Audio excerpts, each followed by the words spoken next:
दोस्तों, ये स्टोरी का 30वां भाग है। अगर आपने इस स्टोरी के पिछले वाले भाग नहीं देखे तो मैंने प्लेलिस्ट में मेंशन कर दिया, आप जरूर जाकर के चेकआउट करें। अंशिका एक ब्लू वाइट गाउन के साथ टीना की ओर दौड़ती हुई आई। अंशिका ने टीना को एक रूम की ओर धकेलते हुए कहा, यहाँ जल्दी आओ, इसे पहनो और मुझे दिखाओ। अंबिका ने कहा, अंशिका हम भी तुम्हारे ब्यूटीफुल गाउन पहनना चाहते हैं। अंशिका ने कहा, हाँ हाँ, मेरे पास सबके लिए एक है। सभी को उनके गाउन पास करने के बाद अंशिका ने उन्हें ट्राई करने के लिए कहा। अंशिका ने पूछा, मेरे पास बॉयज के लिए सूट भी है, तुम लोग उनके लिए सिलेक्ट कर सकती हो। साक्षी जी ने कहा, गुड आइडिया। बेस कार से नीचे उतरने के बाद अंगद उनका नया बेस देखकर हैरान हो गया, क्योंकि यह बहुत लग्जरियस था। अंगद चिल्लाया, यार यह तो कमाल है। जब हम दोनों अंदर गए तो सभी गार्ड्स ने उन्हें ग्रीट किया। जय उनके पास आया और बोला, गुड इवनिंग। जय के कंधे को थपथपाते हुए अंगद ने कहा, hey you buddy, how are you. Jay ने कहा, I am good sir. Kunal ने पूछा, इज एवरीथिंग रेडी। जय ने सिर हिलाया और कहा, यस सर। कुणाल ने कहा, ठीक है, अब चलो। अंगद ने पूछा, कहाँ पर। कुणाल ने मुस्कुराते हुए कहा, हमारे नए बेस में, हमारी पहली परफॉर्मेंस करने के लिए। अंगद की आंखें एक्साइटमेंट से चमक उठी और उसने पूछा, गर्ल और बॉय। कुणाल ने हंसते हुए कहा, गर्ल। अपना सूट ठीक करते हुए अंगद ने कहा, ओके लेट्स गो। एक डार्क रूम के अंदर जाने के बाद कुणाल ने किसी को लाइट ऑन करने का आर्डर दिया। लाइट ऑन होने के बाद उन्होंने देखा कि खून से लथपथ एक लड़की ठंडी फर्श पर सो रही थी। कुणाल ने आर्डर दिया, उसे जगाओ। जब एक गार्ड ने उस लड़की पर कुछ ठंडा पानी डाला तो वह होश में आने लगी और जल्दी से अपनी आंखें खोली। एक कुर्सी को अपनी ओर खींचते हुए कुणाल उसके सामने बैठ गया और अपने चेहरे पर एक शैतानी भरी मुस्कुराहट के साथ कहा, गुड मॉर्निंग निशा। मुझे उम्मीद है कि तुम्हें रात को कोई प्रॉब्लम नहीं हुई होगी। निशा ने कहा, तुम मुझे यहाँ क्यों लाए? तुम क्या करने की कोशिश कर रहे हो? मैं पुलिस में कंप्लेन करूंगी, अंगद ने कहा। इतना शोर। कुणाल ने कहा, ठीक है, मेरे पास दो ऑप्शन थे, एक तुम्हें पुलिस के पास हैंड ओवर कर दूं और दूसरा तुम पर अपना सारा गुस्सा आराम से निकाल दूं। और जैसा कि तुम देख सकती हो, मैंने सेकंड ऑप्शन सेलेक्ट किया। अंगद ने कहा, मुझे मेरे टूल्स दो। तभी एक आदमी सिल्वर कादरी का ब्रीफ केस लाया और खोला। उसके अंदर कुछ सामान को देखकर निशा हैरान हो गई, क्योंकि वहां पर तरह तरह के टॉर्चर करने वाले टूल्स थे। निशा चिल्लाई, आप उन्हें क्यों निकाल रहे हैं? अंगद ने अपना फेवरेट टूल निकालते हुए कहा, तुम्हें कुछ टाइम बाद पता चल जाएगा। अंगद को रुकने का इशारा करते हुए कुणाल ने पूछा, तुम कीर्ति को नुकसान क्यों पहुंचाना चाहती हो? निशा ने कहा, मुझे कीर्ति पसंद नहीं है। उसके पास वह सब कुछ था जो मैं चाहती थी, मैंने उसे कभी पसंद नहीं किया। कुणाल ने पूछा, विशाल कौन है? निशा ने कहा, आप उसके बारे में कैसे जानते हैं? कुणाल ने कहा, अंगद आगे बढ़ो। अंगद मुस्कुराया और उस टूल को निशा के करीब ले जाकर उसने एक ही बार में उसके अंगूठे के नाखून को बाहर खींच लिया। निशा दर्द से चिल्लाई। अंगद ने कहा, इतना शोर? कुणाल ने कहा, अगली बार कोई भी क्वेश्चन मत करना। मैं यहाँ तुमसे सवाल पूछने के लिए आया हूँ, तुम्हारे सवालों का जवाब देने के लिए नहीं। निशा ने कहा, तुम ऐसा क्यों कर रहे हो? हाँ, मैंने कभी नहीं सोचा था कि तुम इतने बुरे हो। मैं कीर्ति को तुम्हारे इस साइड के बारे में सब कुछ बता दूंगी। कुणाल ने मुस्कुराते हुए कहा, बिल्कुल, तुम ऐसा कर सकती हो। अब मैं तुम्हें आखिरी मौका दे रहा हूँ कि विशाल कौन है? निशा ने कहा, मुझे नहीं पता कि वह कौन है। वह मुझसे कुछ दिन पहले ही मिला था और सिद्धार्थ मल्होत्रा और कीर्ति के बारे में सारी इन्फॉर्मेशन देने के लिए कहा था। कुणाल के एक्सप्रेशन डार्क हो गए और उसने कहा, क्यों कीर्ति क्यों? निशा ने सिर हिलाया और कहा, मुझे नहीं पता, हो सकता है कि वह उसके साथ सोना चाहता हो। कुणाल ने अपने गुस्से को कंट्रोल किया और कहा, अंगद मुझे ग्लव्स और चाकू दे दो। अंगद मुस्कुराया और कहा, यू सीरियसली? अंगद ने कुणाल को ग्लव्स और चाकू पास करते हुए अंगद ने पूछा, क्या वह वही आदमी है? कुणाल ने ग्लव्स पहना और अपना सिर हिलाया। चाकू हाथ में लेकर कुणाल ने कहा, फिर वही कहो, विशाल क्या चाहता है? विशाल कीर्ति के साथ वह सब करना चाहता था जो उसने निशा की बात बीच में कट करते हुए कुणाल ने आर्डर दिया, उसका हाथ टेबल पर रख दो। कुछ लोग जल्दी से आगे आए और निशा को टेबल की ओर खींचने लगे। निशा चिल्लाई, अरे तुम क्या कर रहे हो? कुणाल ने कुछ नहीं कहा। उसने आंखें बंद करके चाकू से निशा की 4 उंगलियां काट दी। निशा दर्द से चिल्लाई। कुणाल चाकू से निशा के चिन्ह को ऊपर उठाया और कहा, कीर्ति तुम्हें अपनी बेस्ट फ्रेंड मानती थी, वह तुमसे प्यार करती थी, तुम्हारी परवाह करती थी, लेकिन तुम उसके प्यार या केयर के लायक नहीं हो। तुमने मेरी कीर्ति को नुकसान पहुंचाने की कोशिश की है। निशा, जो पहले से ही बेहोश थी, कुछ बोल नहीं पा रही थी, उसे ऐसे ही छोड़ दो। कुणाल ने कहा और फिर कमरे से बाहर निकलने लगा। अंगद ने पूछा, यह विशाल असल में क्या चाहता है? कुणाल ने कहा, मैं नहीं जानता अंगद, मैं श्योर नहीं। तभी जय रूम के अंदर आया और कहा, सर हमें मुंबई के बिगेस्ट गैंग से एक न्यूज मिली है, वह आपसे जल्द से जल्द मिलना चाहते हैं।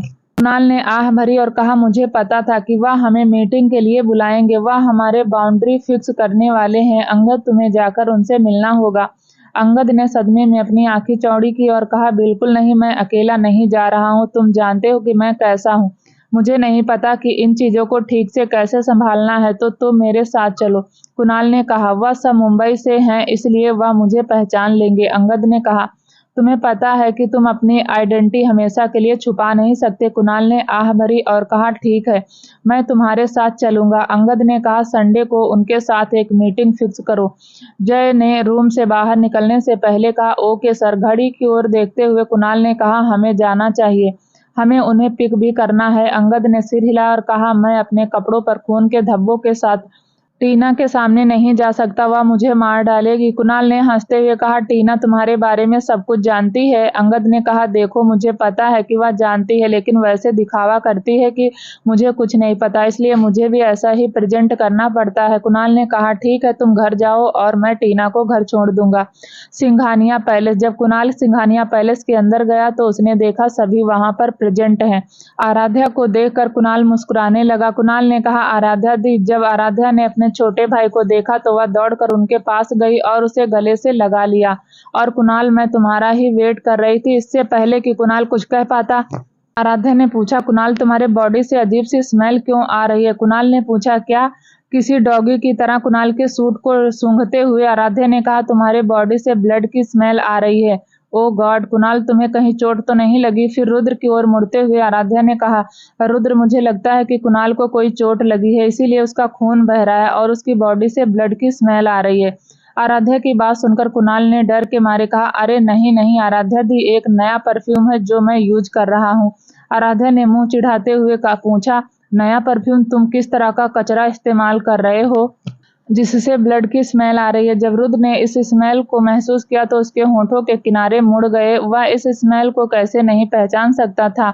आराध्या के कंधे पर हाथ रखते हुए रुद्र ने कहा, आराध्या, हो सकता है कि कुणाल तरह तरह के परफ्यूम को यूज करना पसंद करता हो। आराध्या ने कहा, इस परफ्यूम को यूज करना बंद कर दो, यह बिल्कुल भी अच्छा नहीं है। कुणाल ने सिर हिलाया और कहा, आप जैसा कहोगी मैं वैसा ही करूंगा। कुणाल के गाल खींचते हुए आराध्या ने कहा, वह मेरा प्यारा छोटा भाई कितना प्यारा है। वैशाली ने कहा, आराध्या यहाँ आओ। आराध्या के जाने के बाद रुद्र मुस्कुराया और कुणाल से पूछा, तुम उस रात निशा को कहाँ ले गए? अपना माथे को सहलाते हुए कुणाल ने कहा, मैं उसे पुलिस स्टेशन ले गया था। रुद्र ने सिर हिलाया और कहा, अच्छा, और क्या तुम कल पार्टी में अपने और कीर्ति के रिलेशन को पब्लिक करने की प्लानिंग कर रहे हो? कुणाल ने सिर हिलाया और कहा, हाँ जीजू। रुद्र ने उसके कंधे को थपथपाया और कहा, अच्छा चलो बैठ जाते हैं। कुणाल को एक गिलास देते हुए कीर्ति ने कहा, टीना और मैं आज रात यहीं रुकेंगे। दरअसल आज रात सभी लोग यहीं रहने वाले हैं। कुणाल ने सिर हिलाया और कहा, ठीक है, तो अंगद को इस बारे में बता दूंगा। काफी देर तक एक दूसरे से बात करने के बाद सिद्धार्थ और सार्थक बेमन से वहां से चले गए। वह रोकना चाहते थे लेकिन वैशाली और अन्ना ने उन्हें जाने के लिए मजबूर कर दिया, क्योंकि सिर्फ लड़कियां रात को रुकने की ही प्लानिंग कर रही थी। कुछ देर बाद कुणाल ने भी जाने का फैसला किया। सिंघानिया पैलेस के बाहर कीर्ति को अपनी बाहों में खींचते हुए कुणाल ने कहा, तो फिर कल मिलूंगा। अपना सिर उसके सीने पर टिकाते हुए कीर्ति ने मुंह फेर लिया और कहा, भाभी सही कह रही थी, मुझे भी यही परफ्यूम पसंद नहीं है। कुणाल ने हंसते हुए कहा, मैं अच्छा, आई एम प्रॉमिस, फिर कभी यह यूज नहीं करूंगा। कीर्ति ने कहा, ओके। कुणाल ने कहा, बेब मैं कल पार्टी में हमारे रिलेशनशिप को पब्लिक करने की सोच रहा हूँ। कीर्ति मुस्कुराई और कहा, यह एक अच्छा आइडिया है। कुणाल ने कहा, मुझे पहले तुम पर हक जताना होगा, इससे पहले कि कोई तुम्हें मुझसे दूर ले जाए।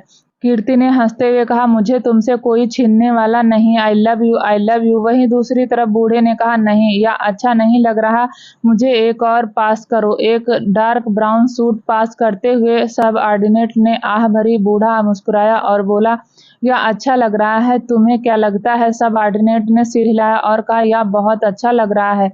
सर, बूढ़े ने कहा, मुझे कल हैंडसम देखना है। कोऑर्डिनेट ने अपनी आंखें घुमाई और अपने मन में सोचा, कल हम एक पार्टी में बिना इनविटेशन के जा रहे हैं, वह भी उसी पार्टी को डिस्टर्ब करने के लिए, और आप हैंडसम दिखना चाहते हैं? बूढ़े ने पूछा, क्या तुमने उनके लिए गिफ्ट खरीद लिए हैं? सबऑर्डिनेट ने कहा, जी सर। बूढ़े ने पूछा, क्या तुमने रुद्र सिंघानिया के लिए भी कुछ खरीदा?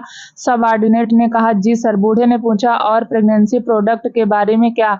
सबऑर्डिनेट ने कहा, सब तैयार है सर। वह मुस्कुराया और कहा, गुड। सिंघानिया पहले जब सभी लड़कियां आपस में बात कर रही थी तभी रुद्र वहां पर आया और बोला, आराध्या चलो, रात हो गई है। आराध्या ने आह भरी और कहा, मैं थोड़ी देर और रुकना चाहती हूँ। रुद्र ने अपना सिर हिलाया और कहा, नहीं, लगभग 11 बज चुके हैं, तुम्हें सोना होगा। आराध्या अच्छी तरह से जानती थी कि उसका जिद्दी आदमी से बहस करने का कोई मतलब नहीं है। अपना हाथ उनकी ओर बढ़ाते हुए आराध्या ने कहा, मैं चलना नहीं चाहती। रुद्र ने उसे अपनी बाहों में भरते हुए कहा, तुम लड़कियों को भी जल्दी सोना चाहिए। मुझे यकीन है कल पार्टी में तुम सब डार्क सर्कल के साथ आना चाहती होगी। रुद्र के चले जाने के बाद अन्ना ने पूछा, क्या आप सभी मुझे जज करेंगे अगर मैं कहूं कि मुझे आराध्या से जलन हो रही है? वैशाली ने हंसते हुए कहा, वह बहुत लकी है। मुझे पता है कि सिद्धार्थ भी मुझसे प्यार करता है, लेकिन मिस्टर सिंघानिया के बारे में कुछ अलग है। अन्ना ने कहा, हाँ, यह सच है। कीर्ति ने कहा, रुद्र भैया बहुत स्वीट है। अंबिका मुस्कुराई और पूछा, कीर्ति, तुम्हारे और कुणाल के बीच में सब कुछ कैसा चल रहा है? कीर्ति मुस्कुराई और कहा, सब कुछ ठीक है। वैशाली ने पूछा, तो कल कुछ हुआ? कीर्ति ने सिर हिलाया और कहा, नहीं, कुछ नहीं। वैशाली ने आंखें मूंद ली और कहा, तो तुम कल रात क्यों रुके रहे? कीर्ति धीरे से बोली, हम बस। वैशाली ने कहा, मुझे यह मत कहना कि तुम्हें कुणाल अट्रैक्टिव नहीं लगता। उसकी परफेक्शन के साथ मुझे डाउट है कि तुम उसे रेसिस्ट कैसे कर पाती हो। क्या तुम उसके बाद उसके ऐसा उसके चेस्ट को फील नहीं करना चाहती? अन्ना चिल्लाई, ठीक है, उसके इनोसेंस को खत्म करना बंद करो। अगले दिन शाम को 6 बजे पार्टी शुरू हो रही थी। पार्टी एक 5 स्टार होटल में ऑर्गेनाइज किया जा रहा था जो कपूर इंडस्ट्रीज के अंदर था। मुंबई के सभी powerful family, Kapoor industries employ board के मेंबर, पार्टनर, सबको इनवाइट किया गया था। पार्टी के सभी अरेंजमेंट बहुत ध्यान से किए गए थे। सिर्फ एक बहुत ही भरोसेमंद मीडिया कंपनियों को बैंक्वेट हॉल में इंटर करने की परमिशन दी गई थी। कपूर फैमिली, मल्होत्रा फैमिली और मित्तल फैमिली के पार्टी में ज्वाइन होने की न्यूज जंगल की आग की तरह फैल गई। हालांकि सभी जानते थे कि यह फैमिली कितने करीब है, लेकिन दूसरी तरफ इन्हें एक साथ देखना बहुत मुश्किल था। सिंघानिया पैलेस तैयार होने के बाद आराध्या खुद को देखने के लिए आईने के सामने खड़ी हो गई। आराध्या के कमर पर हाथ फेरते हुए रुद्र ने पूछा, तुम क्या सोच रही हो? आराध्या ने अपने होंठ थपथपाए और कहा, कुछ महीनों के बाद मैं इस तरह का गाउन नहीं पहन पाऊंगी। रुद्र ने हंसते हुए कहा, हाँ, या हमारा बेबी खुद को दिखाना शुरू कर देगा। आराध्या ने पूछा, रुद्र, क्या होगा अगर मैं डिलीवरी के बाद बहुत ज्यादा मोटी हो जाऊं? रुद्र ने कहा, मैं तुम्हें उठाना बंद कर दूंगा। अपनी कोहनी से रुद्र को मारते हुए आराध्या ने कहा, आप? रुद्र ने हंसते हुए कहा, डोंट वरी, तुम्हारा वजन नहीं बढ़ेगा, मैं यह कन्फर्म कर लूंगा। आराध्या ने पूछा, क्या आपको लगता है कि सब ठीक हो जाएगा? रुद्र ने कहा, अब इसके बारे में मत सोचो, सब ठीक हो जाएगा। ठीक है। आराध्या ने आह भरी और सिर हिलाया। रुद्र ने पूछा, क्या मैंने तुमसे कहा था कि तुम आज रात बहुत खूबसूरत लग रही हो? आराध्या ने हंसते हुए कहा, नहीं। उसकी गर्दन पर किस करते हुए रुद्र ने कहा, आज रात तुम बहुत खूबसूरत लग रही हो। असल में तुम हर रोज खूबसूरत दिखती हो। रुद्र की तारीफ करते हुए आराध्या ने कहा, यू आर लुकिंग गॉर्जियस। फिर उसके सर पर किस करते हुए रुद्र ने कहा, चलो चलें। पार्टी प्लेस, शाम 6 बजे लग्जरी कारें होटल में घुसने लगी। रिपोर्टर्स तुरंत फेमस चेहरों से तरह तरह के सवाल पूछने लगे। जब नीरज जी और सूरज जी भी वहां पर आए तो रिपोर्टर्स ने जल्दी से उन्हें घेर लिया और फिर तरह तरह के सवालों के साथ बमबारी करने लगे। रिपोर्टर 1, मिस्टर कपूर, इस पार्टी का मेन मोटिव क्या है? नीरज जी ने मुस्कुराते हुए कहा, यह पार्टी मेरे बेटे का सक्सेस, मेरी बेटी की शादी के लिए है। रिपोर्टर 2, कल जो स्कैंडल सामने आया, आपको उस बारे में क्या कहना है? नीरज जी ने हंसते हुए कहा, मैं इसके बारे में क्या कह सकता हूँ? वह दोनों एडल्ट हैं और जानते हैं कि उनमें क्या अच्छा है। मुझे इसमें कोई प्रॉब्लम नहीं है। कीर्ति एक बहुत स्वीट और क्यूट लड़की है और मैं उसे अपनी डॉटर इनला बनाना चाहता हूँ। रिपोर्टर 3 बोला, पहले कपूर अब मल्होत्रा फैमिली, यह सिर्फ एक को इंसिडेंट है या नहीं? नीरज जी ने अंदर जाने से पहले कहा, ठीक है, आप बस इतना कह सकते हैं कि हम बहुत लकी हैं। नाउ प्लीज एक्सक्यूज मी, मैं एंजॉय द पार्टी। जैसे ही सूरज जी नीरज जी के पीछे जाने वाले थे, रिपोर्टर ने उन्हें रोक लिया। रिपोर्टर एक बोला, मिस्टर शर्मा, आपके भतीजे मिस्टर मोहित शर्मा के बारे में क्या कहना है, जिन्हें हाल ही में सीईओ की पोजीशन से हटाया गया है। सूरज जी ने आह भरी और कहा, वेल, शर्मा एंटरप्राइजेज एक बहुत बड़ी कंपनी है जिसमें 1000 से भी ज्यादा एम्प्लॉय हैं। अगर कंपनी ठीक से नहीं चलती है या प्रॉफिट कम आती है तो कंपनी के साथ साथ एम्प्लॉयज को भी नुकसान होगा। इसलिए बेहतरी के लिए अपनी कंपनी बोर्ड मेंबर ने सीईओ को बदलने का फैसला किया। रिपोर्टर 2 बोला, मिस्टर मोहित शर्मा उस दिन के बाद से नहीं देखे गए हैं, वह कहाँ है? सूरज जी ने कहा, आई थिंक वह एडल्ट है, इसलिए मुझे नहीं लगता कि मुझे उस पर नजर रखने की जरूरत है। रिपोर्टर 3 बोला, शर्मा कपूर, सिंघानिया, मल्होत्रा और मित्तल फैमिली के रिलेशन के बारे में आपका क्या कहना है? सूरज जी मुस्कुराते हुए कहा, मैं सिर्फ इतना कह सकता हूँ कि हम बहुत बड़ी फैमिली हैं। अब please excuse me and enjoy the party. Suraj ji के वहां से जाने के बाद सार्थक और अंबिका अंदर आने लगे। उन्हें देखते ही रिपोर्टर उनकी तरफ आने लगे। इतने रिपोर्टर्स को देखकर अंबिका ने सार्थक के हाथ पर अपनी पकड़ मजबूत कर दी।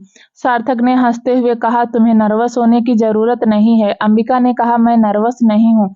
रिपोर्टर 1 मित्तल, मिस्टर मित्तल, आपके बगल में यह ब्यूटीफुल लेडी कौन है? अंबिका के हाथ पर किस करते हुए सार्थक ने कहा, वैसे तो यह मेरी चाइल्डहुड फ्रेंड, लेकिन अब वह मेरी होने वाली वाइफ है।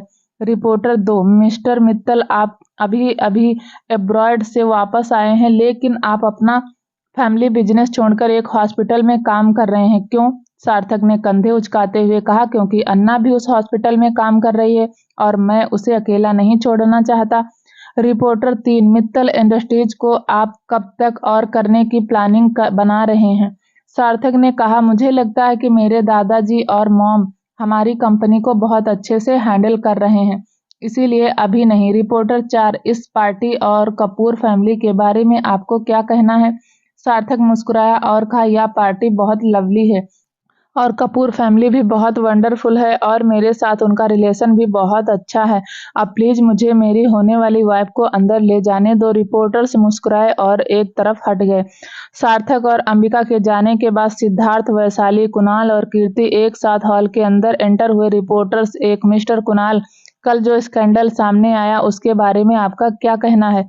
कुणाल मुस्कुराया और कहा, हाँ, मैं सोच रहा था कि आज हमारे रिलेशनशिप के बारे में अनाउंस कर लूंगा, लेकिन आप सब लोगों ने मेरा प्लान बर्बाद कर दिया। लेकिन फिर भी हाँ, हम डेटिंग कर रहे हैं और यह कोई बिजनेस कांग्रेसी नहीं है। मैं कीर्ति से प्यार करता हूँ। रिपोर्टर 2, कीर्ति, आपको क्या कहना है? कीर्ति मुस्कुराई और कहा, मैं भी इस रिलेशनशिप को लेकर सीरियस हूँ और हम दोनों एक दूसरे से बहुत प्यार करते हैं। कुणाल ने हंसते हुए कहा, ठीक है, अब जब सब कुछ क्लियर हो गया है तो मैं यह कहना चाहता हूं कि अगर फ्यूचर में कभी हमारा फोटो अपलोड करना तो एक लवली कैप्शन देना। उसकी बात सुनकर रिपोर्टर्स ने हंसते हुए सिर हिलाया। रिपोर्टर 1, मिस्टर मल्होत्रा, आपको मिस्टर कुणाल और अपनी छोटी बहन के बारे में क्या कहना है? सिद्धार्थ ने मुस्कुराते हुए कहा, मुझे खुशी है कि मेरी बहन इतना कैपेबल और स्ट्रांग पर्सन के साथ है। रिपोर्टर 2, तो आपको उनके रिलेशनशिप से कोई प्रॉब्लम नहीं है? सिद्धार्थ ने कहा, उनके पास मेरा ब्लेसिंग है। रिपोर्टर 3 बोला, मिस्टर मल्होत्रा, आप और वैशाली मैम कब शादी करने की प्लानिंग कर रहे हैं? सिद्धार्थ ने हंसते हुए कहा, अगर वह मान जाए तो मैं इसे आप सबके सामने यहीं पर कर सकता हूँ। रिपोर्टर 3, वैशाली मैम, आपको क्या कहना है? वैशाली हंसने लगी और कहा, तब तक तो नहीं जब तक वह मुझे एक ग्रैंड प्रपोजल नहीं देता। क्या मुझे इस तरह मत देखो, मेरे बेस्ट फ्रेंड के हस्बैंड ने उसे एक यूनिक वेडिंग रिंग देकर मिस्टर सिंघानिया ने मेरी उम्मीदें बढ़ा दी हैं। रिपोर्टर हंस पड़े। फिर कुछ और सवाल पूछने के बाद उन्होंने उन्हें जाने दिया। काफी देर इंतजार करने के बाद most advantaged couple mister and missus Singhania का आना हुआ। रुद्र ने डार्क ब्राउन सूट पहना था जो उसकी ब्यूटीफुल वाइफ ने उसके लिए सेलेक्ट किया था और आराध्या ने बैकलेस डीप गोल्डन कलर का गाउन पहना था। उसने अपने बालों को एक बिन में बांध लिया था और बहुत हल्का सा मेकअप लगाया था और वह एक नॉर्मल डायमंड नेकलेस और इयररिंग्स पहने हुई थी। रिपोर्टर्स ने जल्दी से उन्हें घेर लिया और उनसे तरह तरह के सवाल पूछने लगे। रिपोर्टर्स, एक सिंघानिया, आपको इस पार्टी के बारे में क्या कहना है? रुद्र ने मुस्कुराते हुए कहा कि यह मेरे इन-लॉ की पार्टी है तो बेशक यह वंडरफुल होनी चाहिए। रिपोर्टर 2, कल हुए स्कैंडल के बारे में आपका क्या कहना है? रुद्र ने हंसते हुए कहा, आप रिपोर्टर्स के लिए ऐसा कुछ करना कोई नई बात नहीं है। आप लोगों ने बच्चों को भी नहीं बख्शा, लेकिन वैसे भी मैं समझता हूँ कि यह आपका काम है। लेकिन कुणाल और कीर्ति एक साथ बहुत क्यूट लगते हैं। कुणाल मेरी वाइफ का ब्रदर है, जबकि कीर्ति मेरी छोटी बहन है। वह दोनों एक दूसरे के लिए मेड फॉर ईच अदर हैं।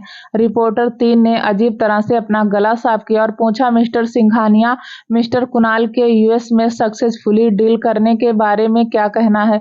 रुद्र ने कहा, कुणाल मेरी वाइफ की तरह ही बहुत इंटेलिजेंट है। मुझे उम्मीद है कि फ्यूचर में वह अपने बिजनेस को भी ऊपर ले जाएगा। रिपोर्टर 4, मिसेस सिंघानिया, आपको मिस्टर सिंघानिया के बारे में आपका क्या कहना है? आराध्या मुस्कुराई और कहा, वेल, रुद्र सही है, कुणाल एक बहुत ही इंटेलिजेंट लड़का है। मुझे पता है कि उसके गाइडेंस अंडर कपूर इंटरप्राइजेज बहुत आगे बढ़ेगी।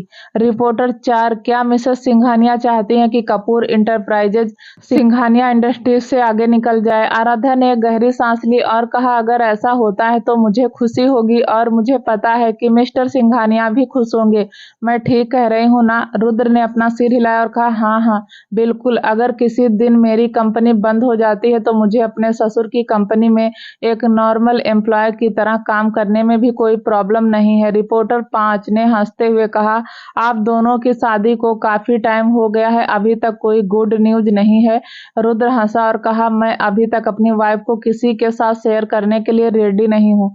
मैं बहुत बिजी हूँ। आराध्या, रुद्र नहीं चाहते थे कि आराध्या की प्रेगनेंसी के दौरान फिर से कोई प्रॉब्लम आए, इसीलिए उन्होंने अभी इस बारे में किसी को ना बताने का फैसला किया था। रुद्र ने आराध्या को अंदर ले जाते हुए कहा, आप प्लीज हमें अंदर जाने दें और पार्टी एंजॉय करें। कुछ देर बाद सबके आने के बाद पार्टी स्टार्ट हुई। जैसे ही नीरज जी अपना स्पीच देने वाले थे, डार्क ब्लू कलर का सूट पहने एक शख्स बड़े करीने से कुछ लोगों के साथ हॉल में एंटर हुआ। यह देखने के बाद कि वह आदमी कौन था, सिद्धार्थ और सार्थक ने सदमे में अपनी आंखें चौड़ी कर ली, जबकि रुद्र उन्हें देखकर मुस्कुराने लगा। दूसरी ओर नीरज जी ने अपनी आंखें खोली और उस शख्स की ओर दौड़ पड़े। नीरज जी ने पूछा, आप यहाँ क्या कर रहे हो? बूढ़े ने अपना सिर हिलाया और कहा, नीरज, कोई अपने फादर इन लॉ को ऐसे वेलकम करता है क्या? तुम्हारे मैनर्स कहाँ हैं? नीरज जी ने उसकी ओर देखा और कहा, आपको यहाँ इनवाइट नहीं किया गया है, सो प्लीज यहाँ से चले जाएं। बूढ़े ने कहा, अगर मेरी बेटी जिंदा होती तो भी कभी मेरे साथ इस तरह बिहेव नहीं करती। नीरज जी ने अपने दांत पीसने और कहा, उसने कभी भी आपको पसंद नहीं किया। बूढ़ा मुस्कुराया और कहा, हाँ, मुझे पता है कि मैं जो काम करता हूँ वह मेरी बेटी को बिल्कुल भी पसंद नहीं था, लेकिन वह मुझसे प्यार करती थी और यह बात तुम भी अच्छे से जानते हो। आप यहाँ सीन मत बनाओ, आप यहाँ से चले जाइए, मैं बाद में आपसे बात करूंगा। बूढ़ा मुस्कुराया और कहा, मैं यहाँ अपने पोती और पोता से मिले बिना नहीं जा रहा हूँ। नीरज जी ने कहा, आप उनके पास नहीं जा रहे हैं, मैं आपको ऐसा करने की परमिशन नहीं दूंगा। एक वेटर से शराब का गिलास लेते हुए बूढ़े ने हंसते हुए कहा, तुम किससे डर रहे हो? ऐसा नहीं है कि मैं तुम्हें मारने जा रहा हूँ। मैंने तुम्हें अपने दामाद के रूप में पूरे दिल से एक्सेप्ट किया था। एक घूंट लेते हुए बूढ़ा मुस्कुराया और कहा, तुम अभी भी यह कह रहे हो कि तुम्हें वह नहीं पसंद जो मैं करता हूँ, लेकिन तुम्हारा सन इल्ला मुझे नहीं लगता कि मुझे तुम्हें कुछ याद दिलाना पड़ेगा। नीरज जी ने कहा, आराध्या और कुणाल आपको देखने से पहले यहाँ से आप चले जाएं। कुणाल की ओर अपने ग्लास से इशारा करते हुए बूढ़े ने मुस्कुराते हुए कहा, मैं आपको एक बात बता दूं, नीरज, मेरा खून तुमसे ज्यादा गाढ़ा है। नीरज जी ने अपनी आंखें खोली और पूछा, क्या मतलब? आराध्या उनकी ओर दौड़ते हुए आई और बोली, नाना जी वेलकम। अपने एक आदमी के पास गिलास पास करते हुए नाना जी ने नीरज जी को एक तरफ धकेल दिया और आराध्या को गले लगा लिया। माय लिटिल बेटी, आराध्या ने नाना जी के चारों ओर अपनी बाहें लपेटने से पहले कहा, गॉड, मुझे अभी भी बिलीव नहीं हो रहा। मैंने सोचा था मैं आपसे फिर कभी नहीं मिल पाऊंगी। आराध्या के सिर को थपथपाते हुए नाना जी ने कहा, आई एम सॉरी बेबी, मैं कुछ चीजों को संभालने में बिजी था, लेकिन मैंने जब सुना कि तुम प्रेग्नेंट हो तो मैं जल्दी से सब कुछ छोड़कर यहाँ भाग आया। आराध्या ने मुस्कुराते हुए पूछा, क्या पापा ने आपको इनवाइट किया था? नीरज जी की तरह मुस्कुराकर देखते हुए नाना जी ने कहा, हाँ, तुम्हारे पापा ने तुम्हें और कुणाल को सरप्राइज देने के लिए मुझे यहाँ पर इनवाइट किया था। आराध्या ने कहा, नाना जी मैंने आपको बहुत ज़्यादा मिस किया। नाना जी ने कहा, मैंने तुम्हें भी मिस किया डियर। नाना जी की तरफ दौड़ते हुए कुणाल चिल्लाया, बड़ी। अपने पोते को देखकर नाना जी ने मुस्कुराते हुए कहा, तो यहाँ पर है मेरा लिटिल हीरो। नाना जी को गले लगाते हुए कुणाल ने कहा, ओ गॉड, इतने सालों बाद मैंने सोचा था कि आप कभी नहीं आओगे। नाना जी ने कहा, मुझे आना ही था, कुछ चीजें आपको अभी भी अपने बड्डी से सीखनी है। नीरज जी ने ओल्ड वॉइस में कहा, कुणाल पहले से ही सब कुछ जानता है, इसलिए आपको उसे कुछ भी सिखाने की जरूरत नहीं है। नाना जी ने मुस्कुराते हुए कहा, बेशक हमारा कुणाल सब कुछ जानता है ना। उनकी तरफ देखकर हल्के से मुस्कुराते हुए कुणाल ने अपना सिर हिलाया। नाना जी ने पूछा, मेरा ग्रैंड सन इनला कहाँ है? आराध्या रुद्र की तरफ जाते हुए बोली, रुको दादाजी, मैं उन्हें बुलाकर लाती हूँ। जो कुछ भी हो रहा है उसे देखने के बाद भी सार्थक और सिद्धार्थ कुछ नहीं बोल पाए, क्योंकि वह दोनों बहुत ज्यादा शौक हैं। सिद्धार्थ ने कहा, सार्थक तुम मुझे पिंच करो। सार्थक ने कहा, क्या तुम 1 मिनट के लिए चुप रहोगे और मुझे शांति से सांस लेने दोगे? सिद्धार्थ ने कहा, महेंद्र सिन्हा, आराध्या के दादाजी, अब मुझे समझ में आया कि उसने क्यों रुद्र पर हमला करना बंद कर दिया। सार्थक ने कहा, मैंने कभी नहीं सोचा था कि आराध्या की माँ का बैकग्राउंड इतना डेंजरस था। तभी आराध्या ने रुद्र का हाथ पकड़ लिया और कहा, रुद्र आओ और मेरे नाना जी से मिलो। रुद्र मुस्कुराया और उसका पीछा किया। वहीं दूसरी ओर नाना जी ने कहा, क्या तुम मुझे मेरे ग्रैंड डॉटर इनलॉ से नहीं मिलाओगे? कुणाल ने मुस्कुराते हुए कहा, ओह हाँ हाँ, मैं अभी वापस आता हूँ। इतना कहकर वह कीर्ति की तरफ चला गया। कुणाल के चले जाने के बाद नीरज जी ने मुंह फेर लिया और पूछा, आप क्या करने की कोशिश कर रहे हो? नाना जी ने हंसते हुए कहा, मैं बस अपने पोते पोतियों के साथ बातचीत करने की कोशिश कर रहा हूँ। नीरज जी ने कहा, क्या मैंने आपको उनसे दूर रहने के लिए नहीं कहा? हाँ, मुझे पसंद नहीं है कि आप उनके साथ रहें। यहाँ तक कि आपकी बेटी। नाना जी ने कहा, अब मुझे नॉनसेंस बातें मत करो नीरज, मेरी बेटी तुम्हारी तरह चालाक नहीं थी। कम से कम वह तो कभी कभी अपने बच्चों को मेरे पास भेज देती थी। नीरज जी ने अपनी आंखें घुमाई और कहा, ठीक है, लेकिन सिर्फ एक बार। कल आप उनसे मिलकर बात कर सकते हैं, खासकर कुणाल से। आराध्या ने एक्साइटेड होकर कहा, नाना जी, या मेरे हस्बैंड रुद्र सिंघानिया हैं। रुद्र और नाना जी काफी देर तक एक दूसरे को घूरते रहे। उसकी और हाथ बढ़ाते हुए रुद्र ने कहा, आपसे मिलकर अच्छा लगा नाना जी। नाना जी ने मुस्कुराते हुए कहा, आपसे मिलकर बहुत अच्छा लगा दामाद। मुझे उम्मीद है कि आप मेरी लिटिल बेबी की अच्छी तरह देखभाल कर रहे हैं। रुद्र ने मुस्कुराते हुए कहा, हाँ मैं हूँ, आपको उसकी टेंशन लेने की जरूरत नहीं है। नाना जी ने कहा, मैं उसका दादाजी हूँ, इसलिए मैं उसके लिए टेंशन करना बंद नहीं कर सकता, खासकर जब उसने तुम्हारे जैसे एक ग्रेट पर्सन से शादी की हो। तभी कुणाल कीर्ति को लेकर वहां पर पहुंचा और कहा, बड्डी, या मेरी गर्लफ्रेंड कीर्ति है। कीर्ति उनकी तरफ देखकर मुस्कुराई। महेंद्र जी ने मुस्कुराते हुए कहा, मेरा पोता बहुत लकी है कि उसे इतनी ब्यूटीफुल गर्लफ्रेंड मिली। अपने सब ऑर्डिनेट से एक बैग लेते हुए उसे कीर्ति को देते हुए महेंद्र जी ने कहा, यह मेरी तरफ से तुम्हारे लिए है। कीर्ति मुस्कुराई और कहा, थैंक यू दादाजी। कुणाल और आराध्या ने अपने गाल थपथपाए और पूछा, हमारा गिफ्ट कहाँ है? महेंद्र जी ने हंसते हुए कहा, मैं तुम दोनों को कैसे भूल सकता हूँ। उन्हें 2 अलग अलग बैग देते हुए महेंद्र जी ने कहा, मुझे उम्मीद है कि तुम सभी को मेरा दिया हुआ गिफ्ट पसंद आएगा। एक और बैग आराध्या को देते हुए महेंद्र जी ने कहा, यह मेरे फ्यूचर के पर पोते के लिए है। आराध्या ने कहा, थैंक यू सो मच नाना जी। रुद्र ने पूछा, नाना जी, आप मेरे लिए कोई गिफ्ट नहीं लाए? महेंद्र जी ने मुस्कुराते हुए कहा, मेरे पास आपके लिए एक स्पेशल गिफ्ट है, मैं उसे आपको बाद में दूंगा। रुद्र ने सिर हिलाया और कहा, मैं उसका इंतजार करूंगा।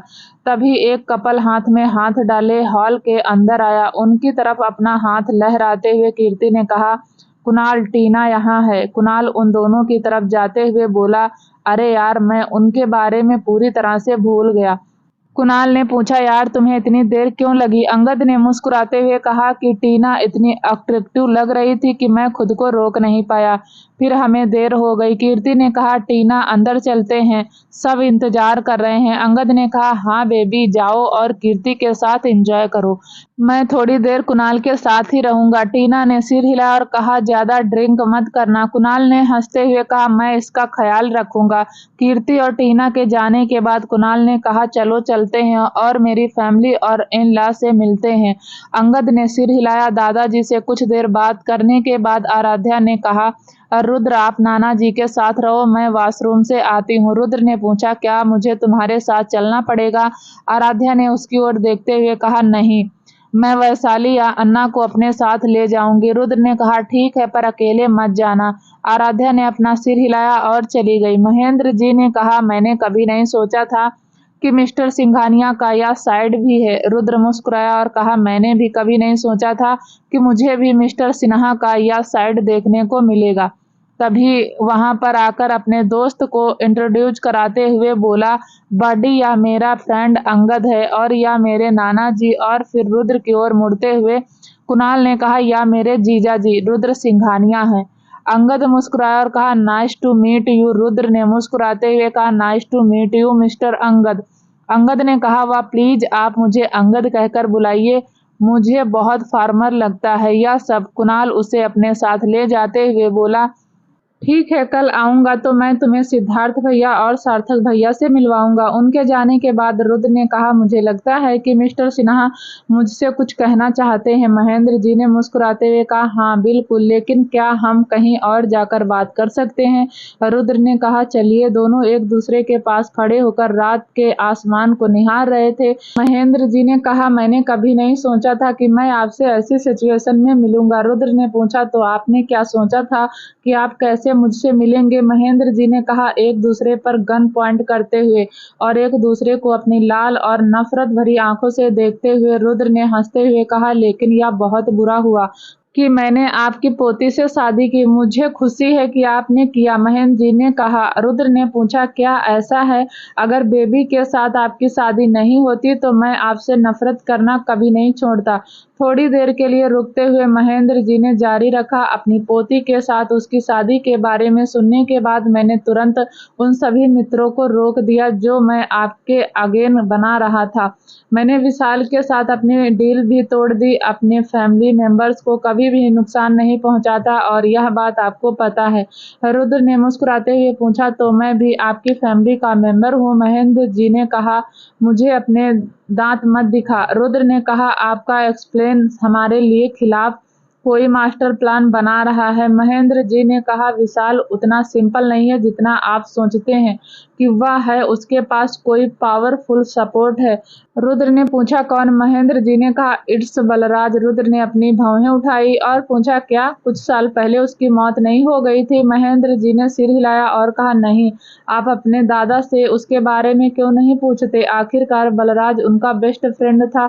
कुछ देर सोचते हुए रुद्र ने अपना सिर हिलाया, तुम्हें पता है तुम्हारे ससुर को कभी वह पसंद नहीं आया जो मैंने किया, ना ही मेरी बेटी को। मेरी बेटी ने मुझे यह सब छोड़ने को कहा, एक नॉर्मल लाइफ जीने के लिए भी कहा। महेंद्र जी ने हंसते हुए कहा, एक नॉर्मल लाइफ मेरे लिए कभी नहीं थी। बंदूक पकड़कर जो खुशी मुझे मिलती है वह एक्सप्लेन नहीं किया जा सकता और आप यह समझ सकते हैं। रुद्र ने सिर हिलाया। महेंद्र जी ने कहा, तुम्हारे ससुर इन सब चीजों से बहुत दूर हैं तो इसीलिए उनका नापसंद करना नॉर्मल है। उन्होंने सोचा कि मैं उनके बच्चों को इफेक्ट करूंगा, इसलिए उन्होंने मुझसे मिलना बंद कर दिया। कुछ सालों तक मैं उनसे एक बार चुपके से मिला करता था, लेकिन बाद में मैं रुक गया। बाद में उन्हें 5 साल बाद देख रहा हूँ। महेंद्र जी ने कहा, आराध्या बिल्कुल मेरी बेटी की तरह दिखती है। जब भी मैं उसे देखता हूँ मुझे लगता है कि मैं अपनी बेटी को देख रहा हूँ। उसका ख्याल रखना नहीं तो मैं तो तुम्हें मार डालूंगा। रुद्र मुस्कुराया और कहा, आपको इसके बारे में टेंशन करने की जरूरत नहीं है। महेंद्र जी ने कहा, मैं इस टाइम आपके साथ हूँ, अगर तुम्हें मेरी हेल्प की जरूरत पड़े तो मुझे कॉल करने में संकोच मत करना। रुद्र ने कहा, थैंक यू, लेकिन मुझे लगता है कि आपका पोता हमारे लिए काफी है। महेंद्र जी मुस्कुराए और कहा, अगर नीरज को इस बारे में पता चल गया तो उसे पक्का हार्ट अटैक आ जाएगा। Waiting hall. सार्थक ने पूछा, तो तुम दोनों एक दूसरे से कहाँ मिले? अंगद ने कहा, ठीक है, हम कॉलेज के फ्रेंड हैं। अपनी शराब से एक घूंट लेते हुए सिद्धार्थ ने पूछा, तुम क्या करते हो अंगद? अंगद ने कहा, मैं अपने पापा का बिजनेस चलाता हूँ। सार्थक ने पूछा, किस टाइप का बिजनेस? अंगद ने अपना माथा को खुजलाया और कहा, अच्छा यह है। कुणाल जो उनके पास खड़ा था उसने बीच में कहा, यह एक रियल एस्टेट बिजनेस है। अंगद ने कहा, हाँ, यह एक छोटा सा रियल एस्टेट बिजनेस है। सार्थक ने कहा, हाँ, इंटरेस्टिंग। दरवाजे की ओर इशारा करते हुए कुणाल ने कहा, वह देखो, अक्षित और अंशिका भी यहाँ पर हैं। अपॉर्चुनिटी को लेते हुए और उनके सवालों से बचते हुए कुणाल ने अंगद को अपने साथ खींचा और कहा, चलो, तुम अभी आंटी से नहीं मिले, मैं तुम्हें मिला कर लाता हूँ। वहीं दूसरी तरफ काफी देर तक बात करने के बाद महेंद्र जी और रुद्र वापस हॉल में आए तो महेंद्र जी ने कहा, मुझे अभी जाना होगा, मैं तुम्हारे कांटेक्ट में रहूंगा। रुद्र ने कहा, जाने से कम कुणाल और आराध्या से मिलकर जाइए। महेंद्र जी ने कहा, इट्स ओके, मैं तुम्हारे ससुर के उदास चेहरे के साथ अब और नहीं खड़ा हो सकता, मैं किसी और दिन उनसे मिलूंगा। रुद्र ने कहा, सिंघानिया पैलेस के दरवाजे आपके लिए हमेशा खुले रहेंगे, इसलिए अपनी पोती और परपोते से आपको जब भी मिलने का मन करे तो आप आ जाना। महेंद्र जी मुस्कुराए और जाने से पहले सिर हिलाया। कुछ देर बाद रुद्र ने समर्थ से पूछा, तुम इतनी देर से क्यों आए? अपने माथे को खुजलाते हुए समर्थ ने कहा, मैं ऑफिस से देर से वापस आया। रुद्र ने पूछा, क्या सब कुछ ठीक है? समर्थ ने कहा, हाँ भाई, बस इतना है कि मैं इतने दिनों से बाहर था। रुद्र ने कहा, मैं समझता हूँ, लेकिन अपने आप पर ज्यादा स्ट्रेस मत लेना। समर्थ मुस्कुराया और कहा, हाँ भाई। कुछ देर समर्थ के साथ बात करने के बाद रुद्र ने आराध्या की तलाश शुरू की। रुद्र ने पूछा, सार्थक, क्या तुमने आराध्या को देखा? सार्थक ने आह भरी और कहा, हम अभी सब साथ में थे और मुझे नहीं पता कि वह क्या कर रही है। तभी सिद्धार्थ ने रुद्र की तरफ देखा और पूछा, यार तुमने देखा, कुणाल अंगद का फ्रेंड है। रुद्र मुस्कुराया और कहा, हाँ मुझे पता है। सिद्धार्थ ने कहा, क्या तुम्हें लगता है कि कुणाल भी? सार्थक ने सिर हिलाया और कहा, मुझे ऐसा नहीं लगता। कपूर फैमिली कभी अंडरग्राउंड में शामिल नहीं हुई। अंडरवर्ल्ड? सिद्धार्थ ने कहा, हाँ तुम सही कह रहे हो। रुद्र ने सिद्धार्थ से पूछा, क्या उन्होंने हमारा इनविटेशन एक्सेप्ट किया? सिद्धार्थ ने सिर हिलाया और कहा, कल उन्होंने कहा वह कल मीटिंग कर सकते हैं। रुद्र मुस्कुराया और कहा, तो कल का इंतजार करते हैं। अब एक्सक्यूज मी, मुझे अपनी वाइफ को ढूंढना है। दूसरी तरफ कुणाल और अंगद एक कोने में खड़े होकर कुछ बातें कर रहे थे। अंगद ने कहा, ब्रो, विशाल तुमसे मिलना चाहता है। कुणाल ने मुस्कुराते हुए कहा, उसे थोड़ी देर रुकने दो, उसके बाद काम करना। अंगद ने हंसते हुए कहा, यह खत्म हो गया है। कुणाल मुस्कुराया और कहा, यार तुम बहुत ग्रेट हो। अंगद ने आह भरी और कहा, तुम्हारे जितना ग्रेट नहीं हूँ, मैं तुम्हारा बहुत ज्यादा एहसानमंद हूँ। अगर तुमने उस टाइम हेल्प नहीं की होती तो कुणाल ने उसके कंधे को थपथपाया और कहा, अरे तुम यह सब क्या कह रहे हो? तुम्हें मेरे ऊपर एहसानमंद होने की कोई जरूरत नहीं है, हम एक फैमिली है ना। अंगद ने कहा, मुझे पता है कि तुम्हारी फैमिली इन सब से बहुत दूर है, लेकिन मैंने तुम्हें इन सब से में घसीटा है। मेरी वजह से आज तुम्हारी फैमिली भी रिस्क में है। कुणाल ने हंसते हुए कहा, हम दोनों की लाइफ रिस्क में? अंगद ने पूछा, तुम्हें पता है कि वह प्लेन क्रैश की प्लानिंग सिर्फ तुम्हारे लिए की गई थी? कुणाल ने सिर हिलाया। अंगद ने कहा, लकी निकले तुमने लास्ट टाइम पर फ्लाइट बदल दिया था, वरना। कुणाल ने कहा, ठीक है, अब रुक जाओ, सब कुछ खत्म हो गया और मुझे कुछ नहीं हुआ है ना, तो इस बारे में बात करने का कोई मतलब नहीं है। अंगद ने पूछा, तुम इन सब के बारे में कीर्ति को कब बता रहे हो? कुणाल ने सिर हिलाया और कहा, मैं उसे नहीं बता रहा हूँ। अंगद ने पूछा, तुम्हें पता है कुणाल, तुम सारी जिंदगी उससे यह सब नहीं छुपा सकते। कुणाल ने कहा, हाँ मुझे पता है, लेकिन मैं उसे डराना नहीं चाहता। अंगद ने कहा, टीना डरी नहीं? कुणाल ने आह भरी और कहा, तुमने टीना को कभी नहीं बताया क्या? तुमने? अंगद ने हंसते हुए कहा, नहीं, मैंने नहीं किया, लेकिन मेरी वह इतनी इंटेलिजेंट थी कि वह खुद ही पता कर लिया, और मुझे लगता है कि कीर्ति भी स्मार्ट है। कुणाल ने कहा, जब मौका मिलेगा तो मैं उसे बता दूंगा। अंगद ने कहा, उसे तुम्हारे बारे में सब कुछ जानने का हक है। वहीं दूसरी तरफ जब रुद्र आराध्या को ढूंढने में बिजी था, तभी वह अक्षित से टकरा गया। रुद्र ने उसे गोद में उठाकर कहा, अरे चंप, कहाँ जा रहे हो? अक्षित ने कहा, वॉशरूम में। बैड अंकल थे। रुद्र ने पूछा, बैड अंकल? अच्युत ने सिर हिलाया। रुद्र ने पूछा, क्या उसने तुम्हें चोट पहुंचाई? अच्युत ने सिर हिलाया और कहा, उसने कहा कि अच्युत सिंघानिया नहीं है। रुद्र ने अच्युत को समझाया और कहा, मेरी बात सुनो अच्युत, कोई कुछ भी कहे तुम उनकी तरफ ध्यान मत दो, तुम सिंघानिया हाउस के पोते हो, ठीक है? अच्युत ने सिर हिलाया और कहा, उसने कहा कि अच्युत का डैडी कोई और है। कुछ मिनट पहले जब नन्हा अच्युत अपनी टी शर्ट ठीक करते हुए वॉशरूम से बाहर आया तो एक अधेड़ उम्र का आदमी उसके पास आया और कहा, लिटिल बेबी, मुझे इसे ठीक करने में तुम्हारी हेल्प करने दो। जमीन पर घुटने टेकते हुए उस अधेड़ उम्र के आदमी ने कहा, तुम्हारे मॉम डैड कहाँ हैं? अच्युत ने कहा, मम्मी ने स्ट्रेंजर से बात ना करने के लिए कहा है। अधेड़ उम्र का आदमी मुस्कुराया और कहा, तुम्हारी माँ ने तुम्हें और क्या बताया? क्या उसने तुमसे कहा था कि तुम सिंघानिया फैमिली के नहीं हो? क्या उसने तुमसे कहा था कि समर्थ सिंघानिया तुम्हारे डैडी नहीं हैं? अच्युत ने मुंह फेर लिया और कहा, आप झूठ बोल रहे हो। अच्युत की शर्ट ठीक करने के बाद उस आदमी ने कहा, यह हो गया, अब तुम जा सकते हो और हम जल्द ही फिर से मिलेंगे।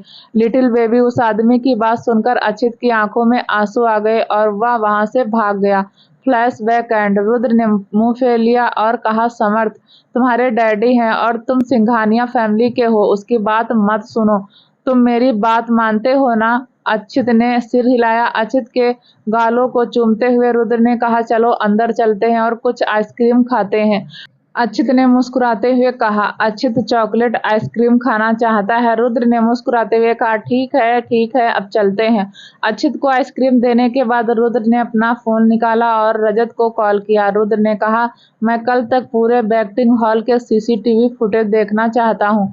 रजत ने पूछा, ठीक है सर, कुछ और? अच्युत के लिए कुछ और सिक्योरिटी गार्ड का अरेंज करो, मैं नहीं चाहता कि वह कोई प्रॉब्लम में पड़े। रुद्र ने कहा और कॉल कट कर दिया। आइसक्रीम खाने के बाद अच्युत ने रुद्र को देखा और कहा, अंकल मेरा हो गया। रुद्र मुस्कुराया और कहा, अब तुम देखो तुम्हारा चेहरा कौन पोंछेगा? एक टिश्यू पेपर लेकर रुद्र ने ध्यान से अच्युत का मुंह पोंछा और कहा, देखो अब तुम परफेक्ट लग रहे हो। रुद्र ने हंसते हुए कहा, अच्युत और आइसक्रीम खाना चाहता है?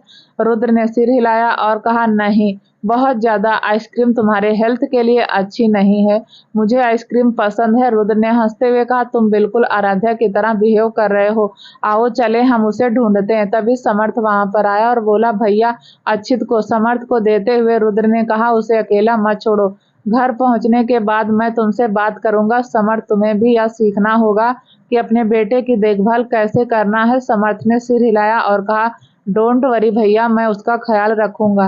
काफी देर तक आराध्या को ढूंढने के बाद जब रुद्र ने सार्थक और अंबिका को हॉल से बाहर ले जाते हुए देखा तो रुद्र की भौं चढ़ गई।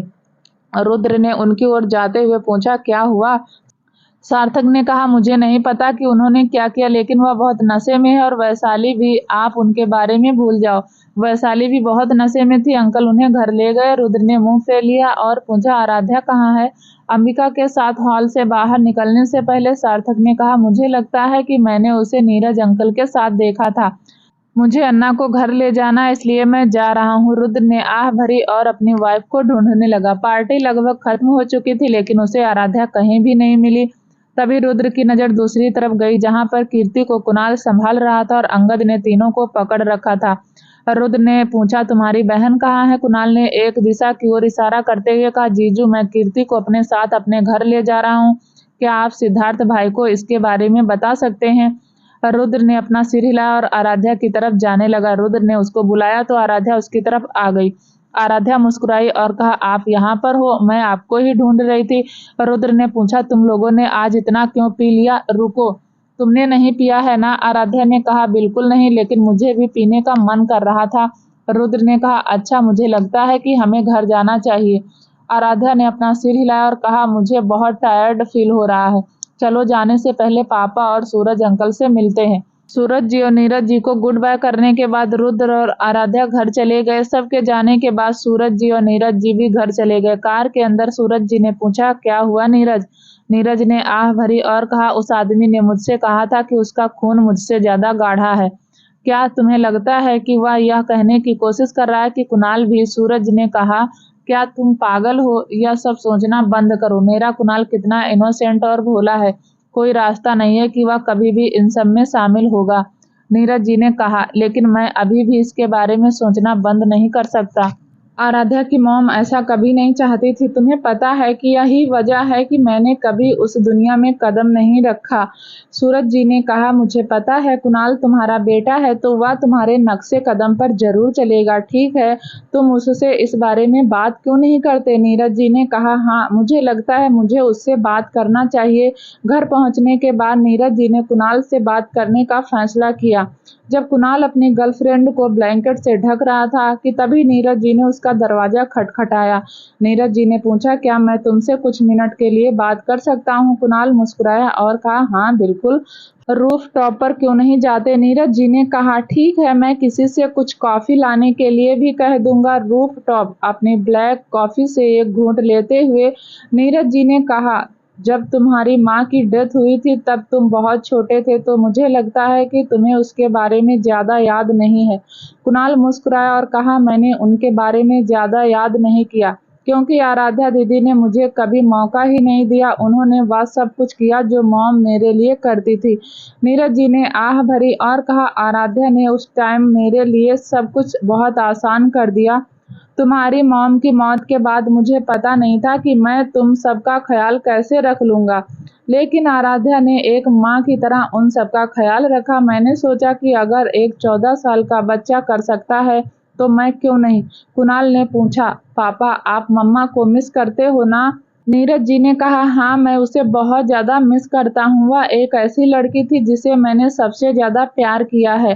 थोड़ी देर रुकते हुए नीरज जी ने आगे कहा, कुणाल क्या तुम्हें पता है कि हमारी फैमिली कोई भी इनलीगल बिजनेस में क्यों शामिल नहीं हुई?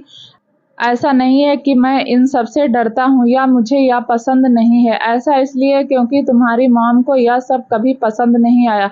वही एक रीजन है कि मैंने कभी उस दुनिया में कदम नहीं रखा। कुणाल ने पूछा, क्यों? तुम्हारे नाना जी अंडरवर्ल्ड के एक एक्टिंग मेंबर हैं।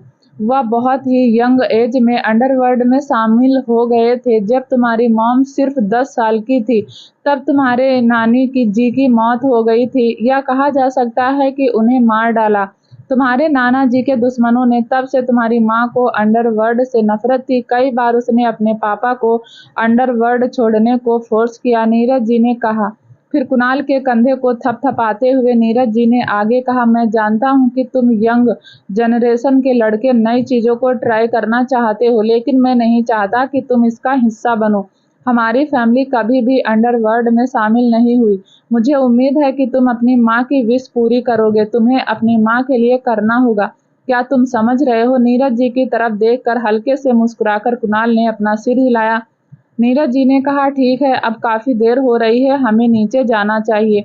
कुणाल ने कहा, पापा आप नीचे चले जाइए, मैं यहाँ कुछ देर रहना चाहता हूँ। नीरज जी मुस्कुराए और चले गए। कप को फर्श पर रखकर कुणाल ने गहरी सांस ली। वह कभी अपने पापा को कैसे बताएगा कि वह पहले से ही इसका हिस्सा था? वह उसे कैसे बताएगा? और वह पहले से ही कोई ऐसा व्यक्ति था जिससे सभी को अमेरिका में डर लगता था। वह उसे कैसे बताएगा? और वह वही था जो मिस्टर ओबराय की मौत के बाद अमेरिका का सबसे बड़ा गैंगस्टर, और सभी मिशन को उसने ही कंप्लीट किया था। उसके पापा का रिएक्शन क्या होगा जब उन्हें पता चलेगा कि वही ब्लैक गैंग के पीछे का मास्टरमाइंड था?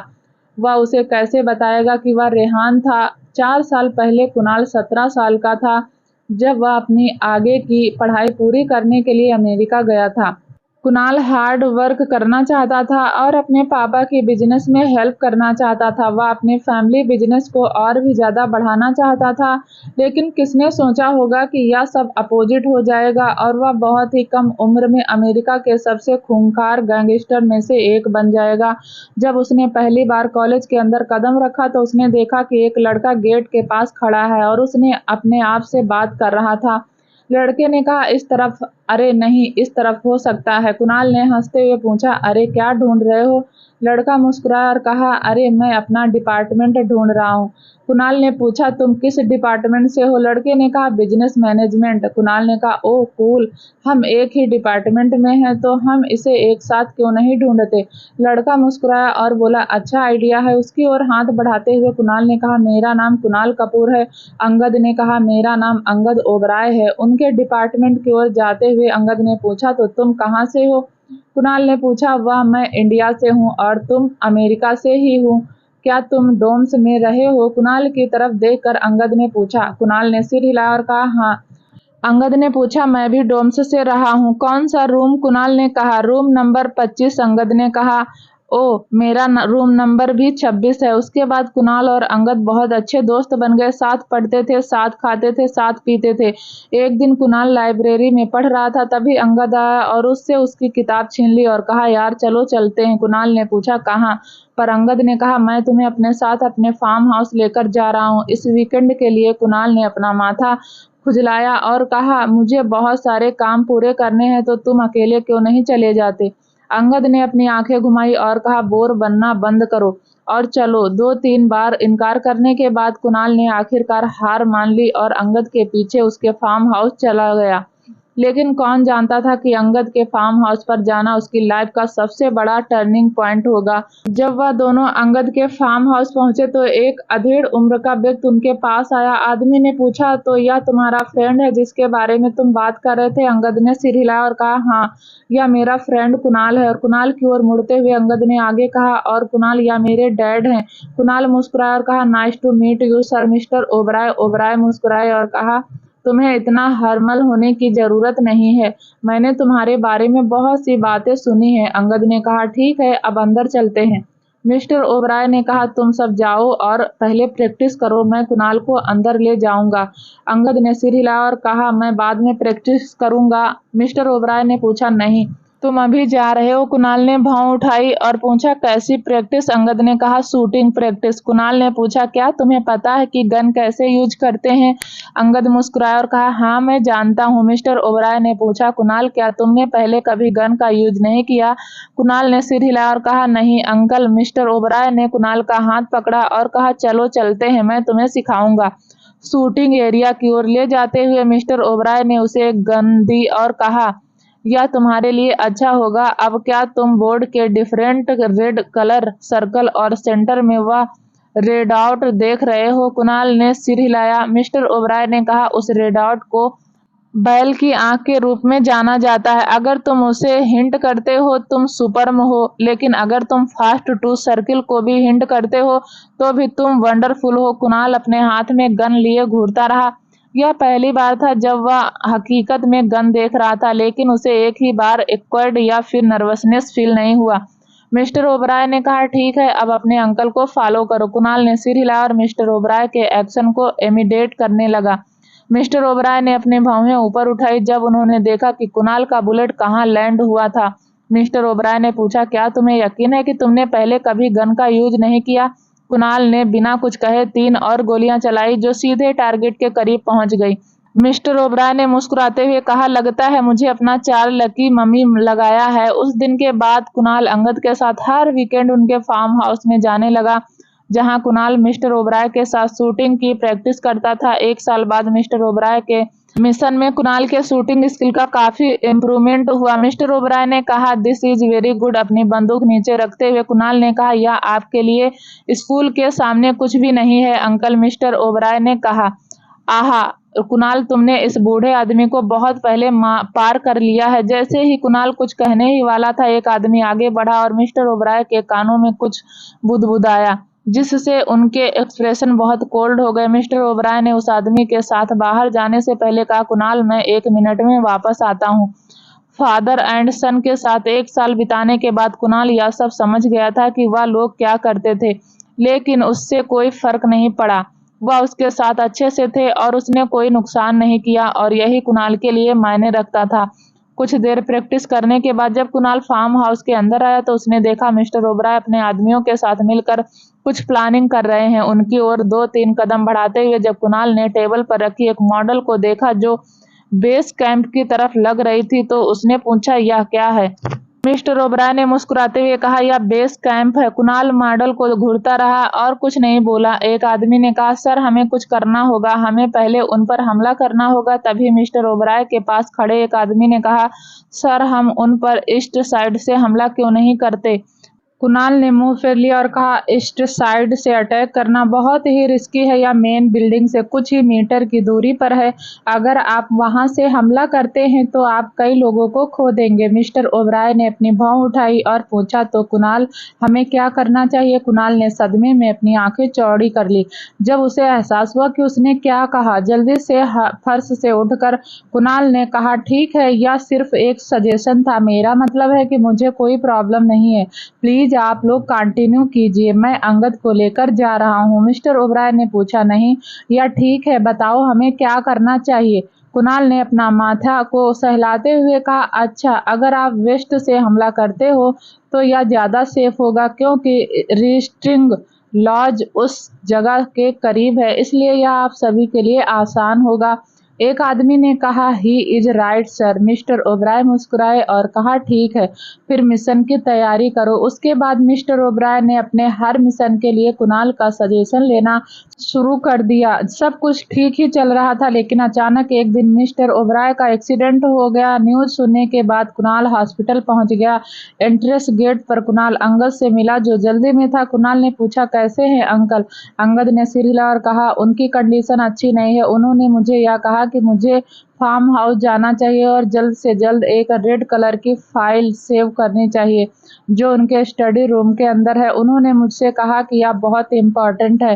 कुणाल ने अपने होठों को थपथपाया और कहा, ठीक है, तुम जाओ, लेकिन केयरफुल रहना। ठीक है, अंगद ने सिर हिलाया और चला गया। जब कुणाल हॉस्पिटल के अंदर गया तो एक आदमी ने उसे रोका और कहा, मिस्टर कुणाल सर आपको देखना चाहते हैं। उन्होंने कहा कि उनके पास बहुत कम टाइम है।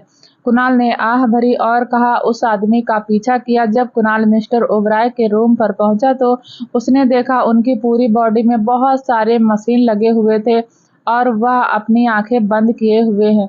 उनके पास बैठते हुए कुणाल ने कहा, अंकल। मिस्टर ओबराय ने धीरे से अपनी आंखें खोली और कुणाल को देखकर मुस्कुराए और कहा, मैं तुम्हारा इंतजार कर रहा था यार। कुणाल ने उनका हाथ पकड़ते हुए कहा, डोंट वरी अंकल, आपको कुछ नहीं होगा। मिस्टर ओबराय मुस्कुराए और कहा, नहीं, मेरे पास अब ज्यादा टाइम नहीं है। कुणाल ने कहा, ऐसा मत कहिए। मिस्टर ओबराय ने कहा, पहले मैं हमेशा यह सोचता था कि अगर मुझे कुछ हो गया तो अंगद का क्या होगा, लेकिन अब क्योंकि तुम उसके साथ हो, मैं शांति से मर सकता हूँ। तुम्हें पता है कुणाल, तुम्हारे पास एक चीज है जो अंगद के पास नहीं है। जब मैं तुम्हारी आंखों में देखता हूँ, मैं इसे देख सकता हूँ। तुम्हारी आंखें निडर हैं। थोड़ी देर रुकते हुए मिस्टर ओबराय ने कहा, जब मैंने तुम्हें पहली बार बंदूक पकड़े हुए देखा तो मैं चौंक गया। जब तुम घबराए नहीं, तुम इसे ऐसे पकड़ रहे थे जैसे तुम्हारे हाथ बस यही करने के लिए हैं। तुम्हारा दिमाग बिल्कुल एक चाकू की तरह तेज है। तुम्हारे पास हर वह एबिलिटी है जो एक गैंगस्टर में होनी चाहिए। कुणाल ने सदमे में अपनी आंखें चौड़ी की और कहा, मैं गैंगस्टर नहीं हूँ, मैं कभी नहीं हो सकता। मिस्टर ओबराय ने कहा, मुझे पता है कि तुम्हारे लिए एक्सेप्ट करना मुश्किल है, लेकिन यह सच है। तुम्हारे पास वह सब कुछ है जो एक गैंगस्टर के पास होना चाहिए। अपने हाथ से वन ट्यूब निकालते हुए मिस्टर ओबराय ने कहा, सुनो कुणाल, आज जो भी हुआ वह कोई एक्सीडेंट नहीं है। कोई मुझे मारना चाहता था और मुझे पूरा यकीन है कि यह मेरा सौतेला भाई जॉर्ज है। मेरे मरने के बाद वह एक गैंग का बॉस बन जाएगा, क्योंकि वह भी ओबराय फैमिली का हिस्सा है। लेकिन क्योंकि अंगद मेरा बेटा है तो वह उसे भी मारने की पूरी कोशिश करेगा। मैं चाहता हूं कि तुम उसे प्रोटेक्ट करो। कुणाल ने पूछा, लेकिन मैं ही क्यों? मिस्टर ओबराय ने कहा, क्योंकि मुझे पता है कि तुम ही यह सिर्फ कर सकते हो। मुझे माफ करना अंकल, लेकिन मैं एक गैंगस्टर नहीं हूँ और मुझे नहीं लगता कि मैं कभी यह बन पाऊंगा। मैं एक ऐसी फैमिली से हूँ जो इस सब से बहुत दूर है और मैं इसका हिस्सा भी नहीं बनना चाहता हूँ। मुझे माफ करना। लेकिन इससे पहले कि कुणाल और कुछ कह पाता, मिस्टर ओबराय ने अपना सिर थपथपाया और कहा, वक्त तुम्हें बता देगा कि तुम्हें क्या करना है। टाइम तुम्हें सब सिखा देगा। कुणाल जम गया जब कुणाल ने उनका कंधा हिलाते हुए मिस्टर ओबराय को जगाने की कोशिश की, लेकिन उसे कोई जवाब नहीं मिला। कुछ देर बाद कमरे से बाहर आकर कुणाल अपनी आंखें बंद करके दीवार के पास खड़ा हो गया। तभी एक आदमी कमरे से बाहर निकला और बोला, सर ने मरने से पहले मुझसे यह आपको देने के लिए कहा था।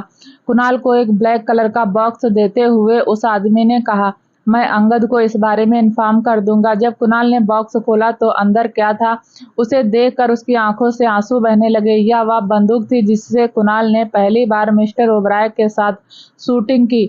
प्रैक्टिस की थी। जब कुणाल मिस्टर ओबराय के साथ बिताए हुए पलों के बारे में सोच रहा था कि वह आदमी हॉस्पिटल के अंदर आया और कहा, अंगद को पकड़ लिया गया है। कुणाल ने आंखें खोली और पूछा, कहाँ? आदमी ने कहा, फार्म हाउस के अंदर। कुणाल ने बहुत कोल्ड वॉइस में पूछा, किसने किया? आदमी ने कहा, जॉर्ज। क्या होगा आगे जानने के लिए प्लीज दोस्तों चैनल को लाइक शेयर सब्सक्राइब जरूर करें, ताकि जब भी वीडियो डालें आपको नोटिफिकेशन तुरंत मिले। तब तक के लिए नमस्कार, धन्यवाद।